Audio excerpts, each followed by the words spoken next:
The third topic I want to talk about is smart architecture, urban innovation. And I wanted to say that as architects, we're often faced with this challenge of building a new building. And we are always asked, in the world of green buildings, do green buildings have to be very green in terms of having a lot of plants on them, etc.? That is one approach to being green. But I think it's actually kind of a retro idea. There are more innovative ideas. So I took an example of a building just about 1.5 kilometers from here, which we did a few years ago, which is the Deutsche Bank headquarters, and it's called the Capitol in Bandra Kula complex. And it's a very, very highly graded green building with a lot of smart systems, a lot of intelligent glass, a lot of high performance glass. But very much a building of the 21st century. Is a commercial building, but we built into this building aspects of green, which is not directly green in terms of foliage, but green in terms of people. So here you see in the center of the facade, we've gouged out this egg shape. And this egg shape is an intervention into this building to create a different lifestyle for people. What you see from the view here is in fact a series of very large 2,000 to 3,000 square foot terraces, which become sky gardens for individual offices. You're able to use those terraces you can use it as an urban farm, you can use it as a meditation platform, you can use it as an outdoor meeting area, a party area. And these platforms are the green interventions.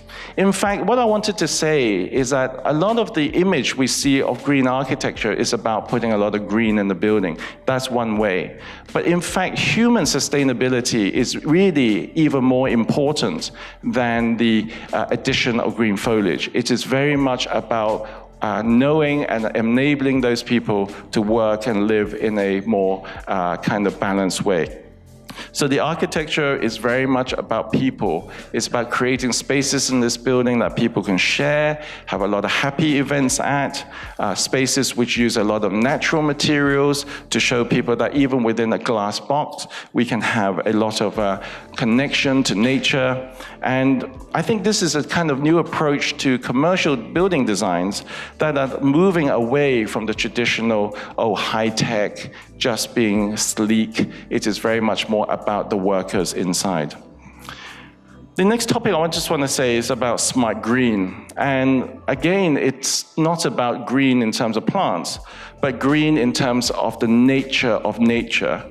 Nature teaches us a lot about how we can build differently.